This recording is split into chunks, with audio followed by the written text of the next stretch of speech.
ও শামিম ওসমান শামিম ওসমান এই বেটা শামিম এই যে পিস্তল এই যে পিস্তল পিস্তল পিস্তল এই যে এটা গেছে পিস্তল কাভার গেছে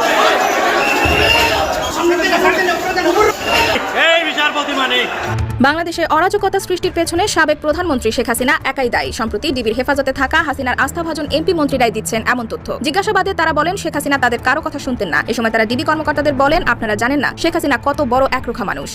গুরুত্বপূর্ণ একটি ভিডিও নিয়ে হাজির হয়েছি, যে ভিডিওটি দেখলে রীতিমতো অবাক হবেন। শামসুদ্দিন মানিক অর্থাৎ সাবেক বিচারপতি, সে খুব অহংকার করছিল এবং চ্যানেল আইয়ের সেই উপস্থাপিকার সাথে দীপ্তি রহমানের সাথে কঠিন ঝগড়া করেছিল, রাজাকার বলেছিল। সেই ভিডিওটি আপনাদেরকে দেখাবো। এই পর্যায়ে আদালতে যে তাকে হামলা করেছে, গণদোলাই দিয়েছে, সেই ভিডিওটি দেখতে পারবেন। এবং যে সাবেক এমপি মন্ত্রীরা যারা এখন কারাগারে রয়েছেন, তারা প্রধানমন্ত্রীর গোপন সকল তথ্য ফাঁস করে দিচ্ছেন। কী কী তথ্য দিচ্ছেন সব কিছু জানতে পারবেন। এবং 19 জুলাই ছাত্রদের উপরে ভয়াবহ হামলা চালিয়েছিল শামিম ওসমান।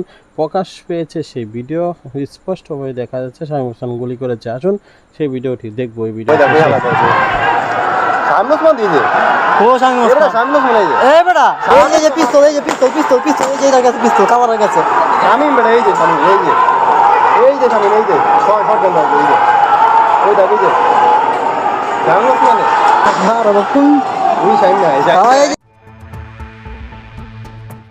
বাংলাদেশে অরাজকতা সৃষ্টির পেছনে সাবেক প্রধানমন্ত্রী শেখ হাসিনা একাই দায়ী। সম্প্রতি ডিবির হেফাজতে থাকা হাসিনার আস্থাভাজন এমপি মন্ত্রীরাই দিচ্ছেন এমন তথ্য। জিজ্ঞাসাবাদে তারা বলেন শেখ হাসিনা তাদের কারো কথা শুনতেন না। এ সময় তারা ডিবি কর্মকর্তাদের বলেন, আপনারা জানেন না শেখ হাসিনা কত বড় একরোখা মানুষ। এদিকে রিমান্ডে থাকা ন্যাশনাল টেলিকমিউনিকেশন মনিটরিং সেন্টারের মহাপরিচালক মেজর জেনারেল অবসরপ্রাপ্ত জিয়াউল আহসানকে ডিবির প্রশ্ন ছিল, 2013 সালে আপনি র্যাবের ইন্টেলিজেন্স শাখার প্রধান ছিলেন, তখন শাপলা চত্বরে এতগুলো মানুষ মারার প্রয়োজন কি ছিল? জবাবে তিনি জানান, তৎকালীন আইজি, র্যাব ডিজি এবং পুলিশ কমিশনার তাকে বিশেষ দায়িত্ব দিয়েছিলেন। তিনি চেষ্টা করেছেন যে কোনো মূল্যে শাপলা চত্বর ফাঁকা করার। তারা ফাঁকা গুলি করেছেন, তবে সেখানে কোনো লোক মারা যায়নি। লোক না মারা যায় তাহলে নারায়ণগঞ্জে লাশ পাওয়া গেল কেন? ডিবির এমন প্রশ্নের জবাবে জিয়া বলেন, সেগুলো নারায়ণগঞ্জে মারা গেছে। এছাড়া নারায়ণগঞ্জের 7 খুনের বিষয়ে জিজ্ঞাসাবাদ করা হলে তিনি বলেন, ওই ঘটনায় সাবেক মন্ত্রী মোফাজ্জল হোসেন চৌধুরী মায়ার মেয়ের জামাই এমদাদ জড়িত। 7 মার্ডারের পর সেখানে আরো 2টি খুন হয়েছে। ওই 2টি খুন আপনি নিজে করেছেন। এমন প্রশ্নের জবাবে জিয়া বলেন, কি বলেন? আমি এসবের কিছুই জানি না। প্রধানমন্ত্রীকে আমি বিভিন্ন সময়ে নানা বিষয়ে সতর্ক করেছি। আয়নাঘর বিষয়ে প্রশ্ন করা হলে জিয়া বলেন, এটা তার বিষয় না। গ্রেফতারের আগে 8 দিন তাকে সেখানে অন্ধকারাচ্ছন্ন অবস্থায় রাখা হয়। এর কারণ হলো আয়নাঘরের কারিগরদের কাছে যেসব সরঞ্জামাদি ছিল এনটিএমপি প্রতিষ্ঠার পর সেগুলো কিছু তিনি নিয়ে আসেন। এ কারণে তারা জিয়ার প্রতি ক্ষুব্ধ ছিল। মানুষের কল রেকর্ডের বিষয়ে জিয়াউল আহসান জানান, সবার মোবাইল ফোন রেকর্ড করা হয়নি। তারপর তাকে প্রশ্ন করা হয়, বিএনপি নেতা ইলিয়াস আলীকে কেন গুম করেছেন? ফার্মগেট থেকে জাতীয় পার্টির এক নেতাকে তুলে এনে কেন হত্যা করেছেন? এছাড়া ইলিয়াস আলীর বিষয়ে প্রশ্ন ছিল, ইলিয়াস আলীর স্ত্রী তৎকালীন প্রধানমন্ত্রীর কাছে যাওয়ার পর তিনি আপনাকে ফোনে বলেছিলেন ইলিয়াসকে ছেড়ে দাও। আপনি ওই সময় বলেন ইলিয়াস আলীকে কিছুক্ষণ আগে শেষ করে দেওয়া হয়েছে। এ সময় জিয়া চুপ ছিলেন। IBTV USA, new York.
তোমরা সামনে যাও না,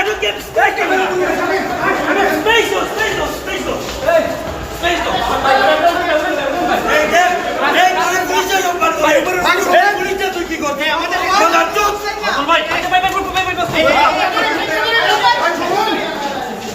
সামনে তুই বাইরে কিছু করেন না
সুপ্রিম কোর্টের আপিল বিভাগের সাবেক বিচারপতি AHM শামসুদ্দিন চৌধুরী মানিককে আদালতে নেওয়া হয়েছে।